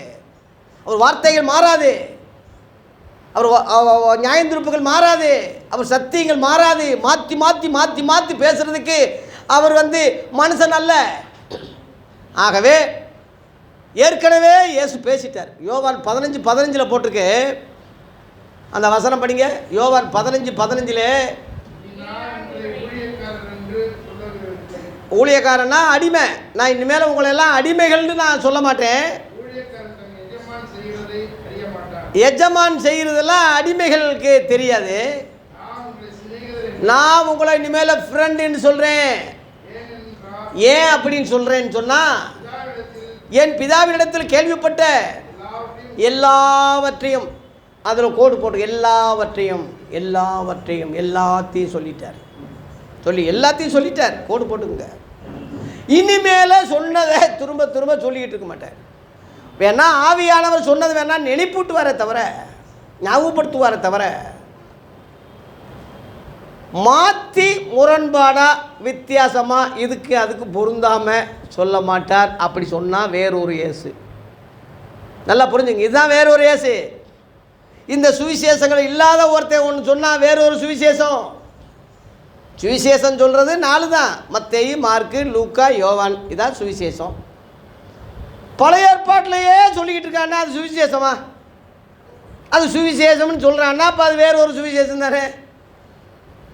புரிஞ்சுக்கிங்களேன், வேத வாக்கியங்கள்லாம் தேவ ஆவியில் அருளப்பட்டிருக்கு. அவைகள் உபதேசத்துக்கும் கணிந்து கொள்ளுதலுக்கும் சீர்திருத்தலுக்கும் நீதியை படிப்பிக்கிறதுக்கும் பிரயோஜனமாக இருக்குன்னு சொல்லி 2 தீமோத்தேயு 3 16-17 இருக்குது. இதுதான் ஆவியானவர். இதுக்கு மாறா கடிந்து கொள்ளுதலே இல்லாமல், உன் மனசே குத்தாமல், உன் இஷ்டத்துக்கு வாழ், உன் இஷ்டத்துக்கு போய் இஷ்டத்துக்கு வாழு, நித்திய ஜீவனை பற்றியே கவலை இல்லை. உலகத்தில் புசிப்போம், குடிப்போம், பங்களா வாங்குவோம், கார் வாங்குவோம், வீடு கட்டுவோம், ஏரோப்ளேனில் போவோம், சொகுசு வாழ்க்கை வாழ்வோம். உலகமெல்லாம் ஒரு நிமிஷத்தில் காமிச்சு இதெல்லாம் தர்றேன்னு சாத்தான் சொன்னது தானே இது இன்றைக்கி நடந்துக்கிட்டு இருக்கு. அதுதானே கவர்ச்சி, அதுதானே இன்பம், அதுதானே இன்றைக்கி பேசிக்கிட்டு இருக்கான். அது வேறொரு ஆவி, அது வேறொரு சுவிசேஷம். அவன் சொல்கிற இயேசு வேறொரு இயேசு. இதை மட்டும் தயவு செய்து புரிஞ்சுக்கங்க. டூப்ளிகேட், எல்லா பொருளுக்கும் டூப்ளிகேட் இருக்கிற மாதிரி பைபிளில் டூப்ளிகேட்டு மாற்றி பேசுகிறது இருக்குது. நீங்கள் இதில் நல்லா வந்தால் அதை புரிஞ்சிடும். நிறைவானது வரும்போது குறைவானது உங்களுக்கு டக்குன்னு கண்டுபிடிச்சிடலாம். இருட்டில் தெரியாது, வெளிச்சத்தில் உங்களுக்கு தெரிஞ்சிடும். அதனால தான் நீங்கள் வெளிச்சமாக இருங்கன்னு சொன்னார். நான் ஒளியாக இருக்கேன்னு சொல்கிறாரு. அந்த ஒளிகிட்ட இருந்து கதிர்கள் வாங்கி நீங்கள் வெளிச்சமாக இருங்க. இந்த ஒளிகிட்ட இருந்து தான் இப்போ கதிர்கள் வாங்கிக்கிட்டு இருக்கீங்க, வெளிச்சம் ஆகிட்டே இருக்கீங்க. வெளிச்சத்தின் பிள்ளைகளாக நடந்து கொள்ளுங்க. அல்லேலூயா. ஆகவே கள்ள தீர்க்கதரிசிகளுக்கு எச்சரிக்கையாயிருங்க. ஆட்டுத்தோலை போர்த்தி கொண்டு உங்களிடத்தில் வருவார்கள், உள்ளத்திலோ யாரு? ஓநாய்கள், கொடிதான ஓநாய்கள், நரிகள். இந்த ஓநாய் வந்து மேய்க்கிறவன், மேய்ப்பர்கள் இல்லை, ஈஸியாக கண்டுபிடிச்சிடலாம். யோவான் 10 எடுங்க. யோவான் 10:12-13 பாருங்கள். கூலி ஆள்னு போட்டிருக்கு. மேய்ப்பனா இராதவன், ஆடுகள் நமக்கு சொந்தம் இல்லாததுனால கூலியால் ஓநாய் வருகிறதை கண்டு ஆடுகளை விட்டு ஓடி போகிறான். அப்பொழுது ஓநாய் ஆடுகளை பீறி இப்போ செதறி அடிச்சிருச்சு. செதறி அடித்ததுனால தான் 30,000 ஸ்தாபனங்கள் இருக்கான் ஐயா இந்த உலகத்தில். சிதறி அடித்ததுனால தானே 30,000. அன்னைக்குள்ள ஒரே இருதயம், ஒரே மந்த, ஒரே ஐக்கியம், ஒரே தலைவர், ஒரே உபதேசம். இன்னைக்கு இல்லையே. சிதறடிச்சுன்னா ஓனாய் செஞ்ச வேலை. ஓனாய் செஞ்சதை அங்கே உள்ள மேப்பை காப்பாற்ற முடியல. ஏன்னா அவன் கூலியாள். ஓனாய் வர்றது கடிக்குது வைக்குது அவனுக்கு கவலை இல்லை. அவன் உயிர் பிழைச்சா போதும்னு தான் சொல்கிறாரு. நல்ல மேப்பன் நானே நல்ல மேப்பன். நல்ல மேப்பன் ஆடுகளுக்காக என் ஜீவனை கொடுக்குறேன்னு சொல்கிறாரு. கொடுத்தார்ல. நீ இதை விட நல்ல மேப்பன் எப்படி ப்ரூவ் பண்ண முடியும்? அதில் யோவான் 10:8 எனக்கு முன்னே வந்தவர்கள் எல்லாரும் கள்ளரும் கொள்ளைக்காரருமாக இருக்கிறார்கள், ஆடுகள் அவர்களுக்கு செவி கொடுக்கலன்னு சொல்கிறாரு. முன்னாடி வந்தவங்கன்னா பின்னாடி வந்தவங்களும் அப்படித்தான். கழுத விட்டையில் முன் விட்ட பின் விட்டனா இருக்கு. கழுத விட்ட தானே. கழுத விட்ட கை நிறையான்னு சொல்லி ஒரு பழமொழி இருக்குது. கழுத கை நிறையா இருந்து கழுத விட்டடாது. அது மாதிரி இத்தனை சபை இருக்குது, இத்தனை மக்கள் எங்கள் சபையில் வர்றாங்க, இத்தனை வருஷம் இது கோயில் இருக்குது, இத்தனை மெம்பர் இருக்காங்க. இருந்து என்ன சாதிச்சே நீ? அதில் என்ன பிரயோஜனம்? அதனால் ரதங்களை குறித்து, குதிரைகளை குறித்து, ஜனக்கட்டை குறித்து மேன்மை பாராட்டாதீங்க.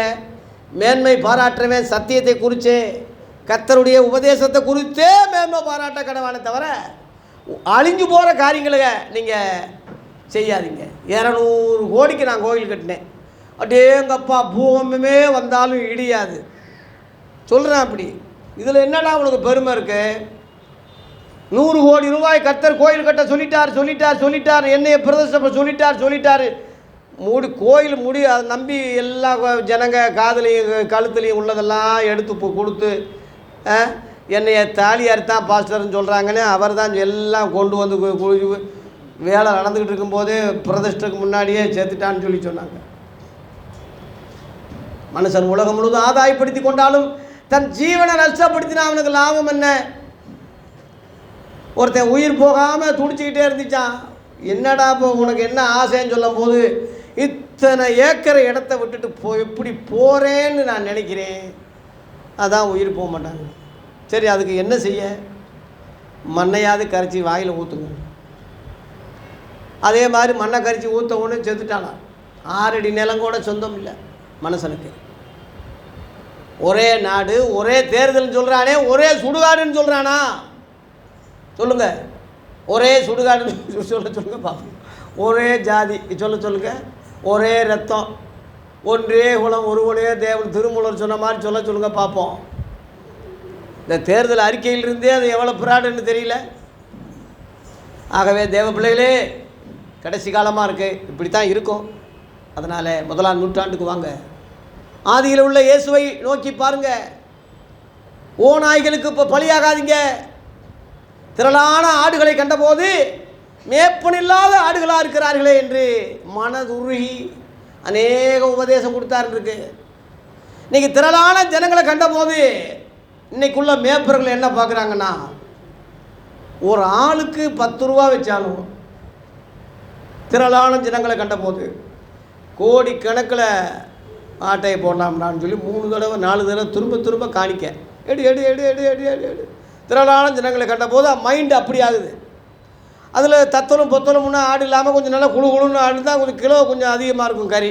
அந்த மாதிரி கொஞ்சம் பணக்காரங்க ஆடுக கொஞ்சம் நல்லா குழுன்னு நல்லா பீட்டி பார் போட்டுக்கிட்டு நல்லா ஐஸ்வர்யவான்களாக அல்லையா தோத்திரம்னு அவனை மட்டும் தனியாக ஆட்டையை போடுவான். அவன் தானே கோடிக்கணக்கில் கொடுக்க முடியும், லட்சக்கணக்கில் கொடுக்க முடியும். இப்படி ஒரு பொழப்பு தேவையா? இப்படி ஒரு வருமானம் தேவையா? இப்படி ஒரு இது தேவையா? அப்படி இயேசு செஞ்சாரா? ஐஸ்வர்யவான்களே உங்களுக்கு ஐயோன்னு சொன்னார். எடுத்த உடனே ஐஸ்வர்யவான்கள் பரலோகத்துக்கு வருது அரிதுன்னு சொன்னார். யாராவது பேச முடியுமா இப்படி? இன்னைக்கு சொல்லுங்க பார்ப்போம். இயேசுவின் சீடேன்னு சொல்றியே, இயேசு சொல்கிறது சொல்ல துணிவு இருக்கா? 2வது ஆத்துமாவை வச்சான், முன்னாடி பணத்தை வச்சான். மதிகேடனே முட்டா பையனே, இன்றைக்கி ஒரு ராத்திரியில் உன் ஆத்துமா எடுத்து கொள்ளப்படும், நீ சேகரத்துவீர்கள் யாருடையதுன்னு சொல்லி லூக்கா 12:20 சொன்னார். இன்றைக்கி எவன் சொல்கிறான்? அதை பொருளாசை குறித்து எச்சரிக்கையாருங்கன்னு சொன்னார். ஒருவனுக்கு திரளான ஆஸ்தி இருந்தோ அது அவனுக்கு ஜீவன் அல்லன்னு சொன்னாரே.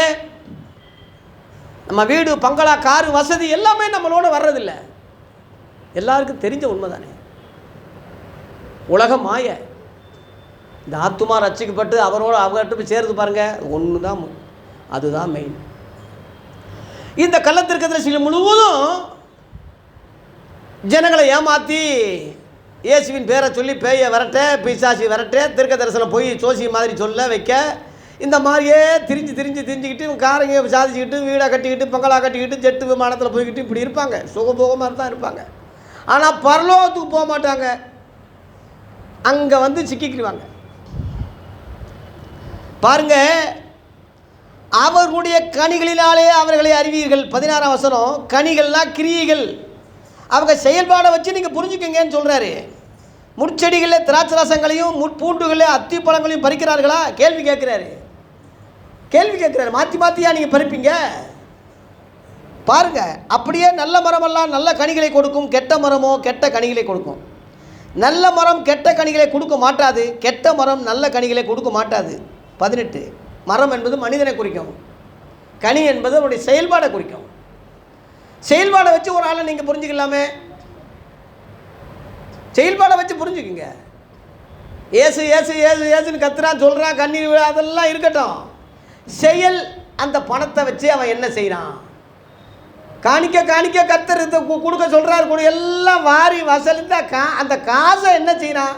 லஞ்சமாக கொடுக்குறான். அங்கே ஒரு யூனிவர்சிட்டியை கட்டுறான், அங்கே ஒரு ஆஸ்பத்திரியை கட்டுறான், ஒரு பில்டிங் கட்டடம் வாங்குறான், அங்கே லஞ்சம் கொடுக்குறான் அதிகாரிகளுக்கு. காணிக்க காசு முழுவதும் லஞ்சமாக போகுது, ஊழலாக போகுது, வியாபாரமாக போகுது. கர்த்தர் சொல்லுவாரா? அந்த கனி, அந்த கிரிகளை வச்சு நீங்கள் புரிஞ்சுக்கிற வேணாமா? அதை வச்சியாவது நீங்கள் அறிஞ்சிக்கிற வேணாமா? அதான் ஏன் சொல்கிறார், நான் சொல்லலை. அதான் கனிகளை வச்சு புரிஞ்சுக்குங்க. வேப்ப மரத்தில் போய் கொய்யா பழத்தை எதிர்பார்க்க முடியுமா? கொய்யா மரத்தில் போய் வாழைப்பழத்தை எதிர்பார்க்க முடியுமா? அத்தி மரத்தில் முட்செடியிலே அத்தி பழங்களும் பறிக்கிறார்களா? எப்படி அருமையாக எளிய முறையில் சொல்கிறாரு.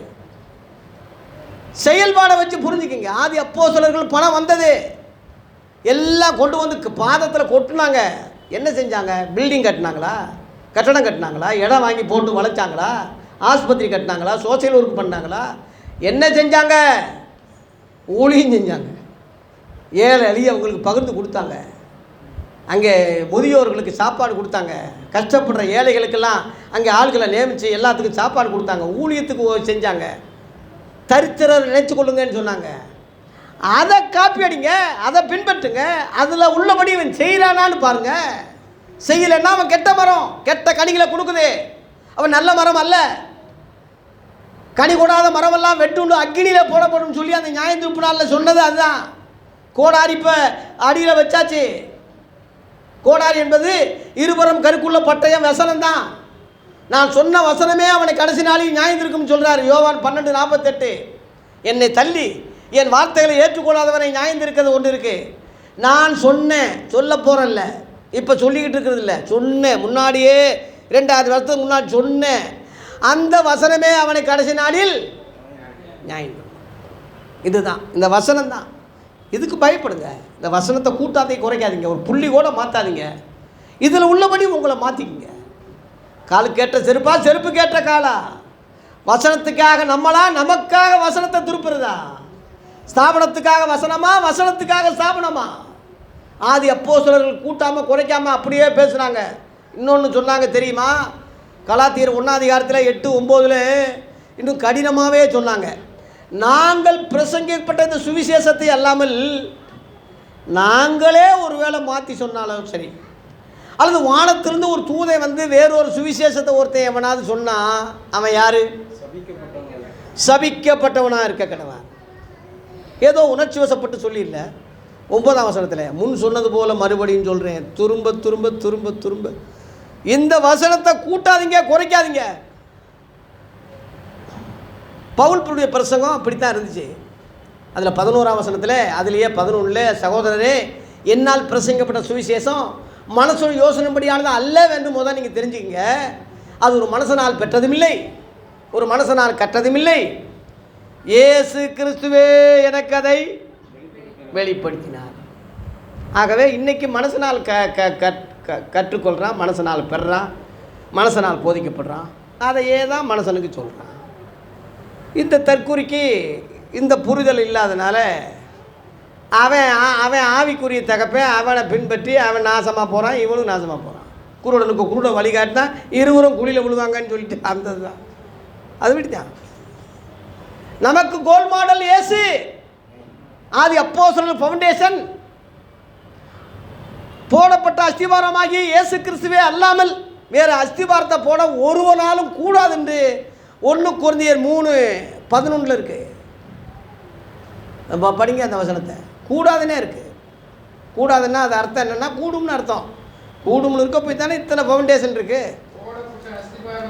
போடப்பட்ட ஏற்கனவே போடப்பட்ட அஸ்திவாரமாகிய இயேசு கிறிஸ்துவே அல்லாமல் வேற ஸ்தாபனமோ, வேற பைபிள் காலேஜோ, வேற உபதேசமோ, வேற போதகரோ, வேற ஸ்தாபனமோ, வேற அஸ்திவாரத்தை போட ஒருவனாலும் கூடாது. கூடாதுன்னா கூடும்னா செஞ்சுட்டு போ, அதோடைய பலனை நீ அனுபவிப்ப. அப்புறம் பின்னாடி கூடாது தான் அன்னைக்கே சொல்லிட்டாங்க. அதனால தான் பேதுரு ஸ்தாபனத்தை ஏற்படுத்தலை, பவுல் ஸ்தாபனத்தை ஏற்படுத்தலை, யாக்கோபு ஸ்தாபனத்தை ஏற்படுத்தலை, யூதா ஸ்தாபனத்தை ஏற்படுத்தலை, வெளிப்படுத்தின விசேஷம் பெற்றானே அவன் ஒரு ஸ்தாபனத்தை ஏற்படுத்தலை, இயேசுவே ஒரு ஸ்தாபனத்தை ஏற்படுத்தலையே. சகல ஜாதிகளையும் சீசராக்குங்கன்னு சொன்னார், ஞானசாரம் கொடுங்கன்னு சொன்னார், நான் கட்டளையிட்ட யாவையும் கை கொள்ளும்படி உபதேசம் பண்ணுங்கன்னு சொன்னார். அவங்களுக்கு இயேசு சரீரமாகிய அந்த சபைக்கு இயேசு தலையாக இருக்கார். இதுதான், அதான் அஸ்திபாரம். இதுதான். இது போல இன்னொரு உபதேசமோ, இன்னொரு அஸ்திபாரமோ, இன்னொரு இதோ கிடையாது. அக்னி அப்படி இருந்தால் அக்னியில் எல்லாம் போடப்படும். ஆதலால் 20ஆம் வசனத்திலே, ஆதலால் அவர்களுடைய கனிகளினாலே அவர்களை அறிவீர்கள். எதை வச்சு அறிவீங்க? கனிகளினாலே அறிவீர்கள். கனியை வச்சு புரிஞ்சுக்குங்க. கனி என்ன? செயல்பாடை வச்சு புரிஞ்சுக்குங்க. வேறு எங்கிட்ட யாருக்கிட்டையும் வந்து நீங்கள் ஆய்வு பண்ண வேண்டிய அவசியம் இல்லை, செக் பண்ண வேண்டிய அவசியம் இல்லை. இன்றைக்கி உள்ளவங்க கனிகள் என்ன, கனிகள்லாம் செயல்பாடுகள் என்ன? ஊழியக்காரன் ஊழியத்துக்காக வாங்குகிற பணத்தை என்ன செய்கிறான்? தான தர்மங்கள் செய்கிறானா? ஏழைகளுக்கு சாப்பாடு கொடுக்குறானா? ஊழியத்துக்கு சத்தியத்தை விதைக்கிறதுக்கு பயன்படுத்துகிறானா? எப்படி அந்த காசு எப்படி வருது? எப்படி பயன்படுத்துகிறான்? நல்லா யோசிங்க. ஒரு ஊழியக்காரன் சாப்பிடணும், ஒரு ஊழியக்காரன் வீடு தேவை, காரா தேவை. அந்த காலத்தில் அது கூட இல்லை. இன்றைக்கி காலத்தில் வேணும்னு சொல்கிறான், சரி வச்சுட்டு போ. அளவு இல்லை அதுக்கு ஒரு அளவு இல்லை, ஒரு அளவு இல்லையா அதுக்கு?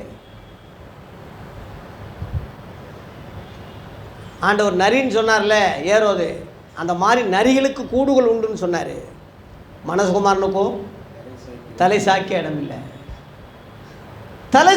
இல்லையா? கொஞ்ச நேரம் கூட எங்கிட்ட ரெஸ்ட் எடுக்க முடியல. வனாந்தரத்தில் போய் தனியாக போய் கொஞ்சம் நேரம் ஜெபம் பண்ணிக்கிட்டு இருப்பார். அங்கேயும் ஜனங்க கேள்விப்பட்டு வந்துடுவாங்க. 3.5 வருஷம் நிம்மதி இல்லாத வாழ்க்கை, இரவும் பகலும். நல்ல சாப்பாடு சாப்பிட்ருப்பாரா, நல்ல தூக்கம் தூங்கியிருப்பாரா, நல்ல வாகனத்தில் போயிருப்பாரா? என்னையா அவர் பரதேசி மாதிரி சன்னியாசியை போல தலை சாக்கிய இடமில்லாமல் எவ்வளோ பெரிய தியாகி. அப்படிப்பட்டவருக்கு ஊழியக்காரன் சொல்கிறதுக்கு உனக்கு என்னடா தகுதி இருக்குது? என்ன தகுதி இருக்குது? கழுதியில் ஏறி போனார்னா வசனம் நிறைவேறதுக்காக அதுவும் போனார், இல்லாட்டினா அதுவும் போயிருக்க மாட்டார். ஏன் சிங்கத்துக்கு சிங்கமே போகலாம் அவர் நினச்சா. ஒரு யானை கிடச்சிருக்காது, ஒட்டகம் கிடச்சிருக்காது. தாழ்மை உள்ளவராய் ஒரு ராஜா வருகிறார்னு சகரியா 9:9 சொன்ன வசனம் நிறைவேறும்படி தாழ்மையை கடைப்பிடிச்சார். சீடர்களுடைய காலெல்லாம் கழுவுனாரியா. மீன் பிடிச்சவன், படிப்பறிவு இல்லாதவன், சாதாரண ஒரு மக்களை காலை பிடிச்சி கழுவுனார். தேவகுமாரன் ஆண்டவரும் போதகருமாகிய நானே உங்கள் கால்களை கழுவுறேப்பா, நீங்களும் ஒருவர் கால்களை ஒருவர் கழுவுங்கன்னு சொன்னார். எவன் அதை செய்கிறான் இன்னைக்கு? அவர் சொல்லாதெல்லாம் செய்கிறீங்க, அவர் கட்டளையிட்டதை சொன்னதை ஏன் செய்யலை? ஏன்னா இவனுக்கு மனசு இல்லை, இவன் எண்ணமெல்லாம் வேற. கனிகளினாலே அறிவீர்கள். கனியை வச்சு புரிஞ்சுக்குங்க. இது கூட ரொம்ப பேருக்கு தெரியாது.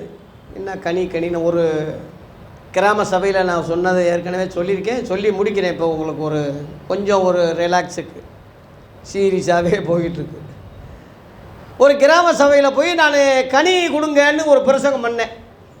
சாத்தூர் பகுதியில் ஒரு கிராமத்தில் கனியற்ற வாழ்க்கையை கர்த்தர் சபிக்கிறார், கனி கூடாத மரத்தை சபிக்கிறார். கனி கொடுங்கன்னு சொல்லி ஆவியின் கனிகளைன்னு சொல்லி நான் பிரசங்கம் பண்ணிட்டு போயிட்டேன். சின்ன ஊர். மறுவாரம் வரும்போது அங்கே தேவநேசன் ஒரு ஐயா சபை மூப்பர் ஒரு பெரிய தட்டில், தாம்பளை தட்டில் ஆப்பிள் பழம், கொய்யா பழம், முந்திரி பழம், திராட்சை பழம், என்னென்ன பழ வகைகள் இருக்கோ நிறைய தாம்பளத்தில் நிறைய வச்சுருந்தார். ஏதோ விசேஷம் போல் இருக்குது, ஃபங்க்ஷன் போல் இருக்குன்னு நினச்சிக்கிட்டு இருக்கேன். அந்த ஐயா ஃபோனை எடுத்துக்கிட்டு சிரிக்காமையே பேசுகிறார். நம்ம சபையில் எத்தனையோ போதகர்கள் வந்ததுண்டு, இதுவரைக்கும் யாரும் கனி கொடுங்கள்னு சொல்லவில்லை. ஐயா அவர்கள் ஒரு கொஞ்சம் வயசாக இருந்தாலும் அவர் நல்ல உபதேசம் கொடுத்து கனிகள் கொடுங்கன்னு சொன்னதுனாலே நாங்கள் வீடு வீடாக வசூல் பண்ணி இந்த கனிகளை ஐயா கிட்ட வாங்கிட்டு வந்திருக்கோம். ஐயா வாங்கி கொண்டு போகும்படி கேட்டுக்கொள்கிறேன்னு சிரிக்காமையே சொல்கிறார். நான் சிரிப்பை அடக்கிக்கிட்டு, ஐயா ஆவியின் கனிகள்னு சொன்னையா, அப்போ அது எங்கே விற்கும்னு கேட்குறான். எங்கே விற்க பாருங்க, அதுக்கு வேறு விளக்கம் சொல்லி ஓய்கிறத விட கிடைச்சது போதும்னான்னு வாங்கிட்டு வந்துட்டேன். என்ன செய்ய சொல்லலாம் போயில. இன்ன வரைக்கும் விளங்காம தான் கனிகள்லாம் என்னன்னு தெரியாமையே செத்துட்டார் பாவம் அவர். தேவ பிள்ளையே, இன்றைக்கி இந்த உலகம் அப்படித்தான் இருக்குது. எந்திரினா எந்திரி, உட்காருனா உட்காரு, காணி கொடுனா காணி. ஏன் என்ன எதுக்குன்னு கேள்வி கேட்க நமக்கு துணிவில்லை. நல்ல மரமா கெட்ட மரமா, நல்ல கனிகளா கெட்ட கனிகளா, எந்த மரத்தில் எந்த கனி? கனி கூடாத மரம், கனி கொடுக்குற மரம், வெட்டுண்டு போகிற மரம், நிலைச்சி நிற்கிற மரம், நடக்கிற மனிதர்களை மரங்களைப் போல காண்கிறேன்னு ஒரு குருடன் சொன்னான். அப்புறம் தெளிவாக கண்டான். நீர்க்காலுக்கு ஓடுகிற மரத்தை போல இருப்பான். சங்கீதம் 1:1. மரம்தான் மனுஷன், மனுஷன்தான் மரம். உன் கனி தான் கிரியை. கிரிகளுக்கு தக்க பலனை கொடுக்க இயேசு வரப்போகிறார். இதோ சீக்கிரமாய் வருகிறேன், அவனுடைய கிரிகளுக்கு தக்க அவனுக்கு நான் அளிக்கும் பலன் என்னோடு கூட வருகிறது. யோவான் சாணக சொன்னான், மனம் திரும்புதலுக்கு ஏற்ற கனிகளை கொடுங்கன்னு சொன்னான். ஆவின் கனிகள் 9 என்று அப்போஸ்தலனாகிய பவுல் கலாத்தியர் 5:22 சொன்னான். ஆகவே இன்றைக்குள்ள ஊழியர்கள் என்ன கனி கொடுக்குறாங்க, என்ன கிரியைகள் செய்கிறாங்க? யோசிங்க, சிந்திங்க, ஆய்வு பண்ணுங்க. இந்த ஊழியக்காரங்களுக்கு வர்ற தண்டனையை அல்லது நியாயந்தீர்ப்பை அடுத்த வாரம் சொல்கிறேன். எல்லாம் முழுசாக இதை முடிச்சிடலாம்னு தான் பார்த்தேன், முடியல. 7 நம்மளை தொடர்ந்துக்கிட்டு இருக்கு. ஆகவே அடுத்த வாரம் முடிஞ்ச அளவில் நான் முடிக்க பார்க்குறேன். இந்த கள்ள ஊழியர்களுக்கு, கள்ள தீர்க்கதரிசிகளுக்கு நியாயந்தீர்ப்புன்னு ஒரு நாள் வச்சுருக்காரு, ஜட்ஜ்மெண்ட்டுன்னு ஒன்று வச்சுருக்காரு. அது வரைக்கும் இவங்க விளையாடலாம், பூந்து விளையாடலாம், நல்லா திரியலாம். ஜட்ஜ்மெண்ட்டில் வந்து மாட்டிக்கிடுவாங்க. அங்கே உள்ள எவனும் போக முடியாது பரலோகத்துக்கு. நல்லா புரிஞ்சுக்குங்க, ஒருத்தனும் பரலோகம் போக முடியாது. அங்கே வந்து மாட்டிடுவாங்க. யார் மாட்டுவாங்க, யார் தப்பிப்பாங்க? நாம் அதிலிருந்து என்ன தெரிஞ்சுக்கிறணும், நாம் எப்படி அதில் விலகணும் என்ற ரகசியங்களை அடுத்த வாரம் சொல்கிறேன். கர்த்தர் நம்மை ஆசீர்வதிப்பாராக. நன்றி, வணக்கம். இப்பொழுது நிறைவு ஜெபம் செய்யும்படி சாலமோன் ஐயாவை அன்போடு கேட்டுக்கொள்கிறேன். அப்படியே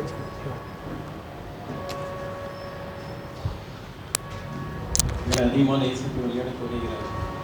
பரலோக நல்ல பிதாவே, இந்த அருமையான ஆலயங்களுக்காக நன்றியோடு துதிக்கிறோம். இந்த நேரத்திலும் கூட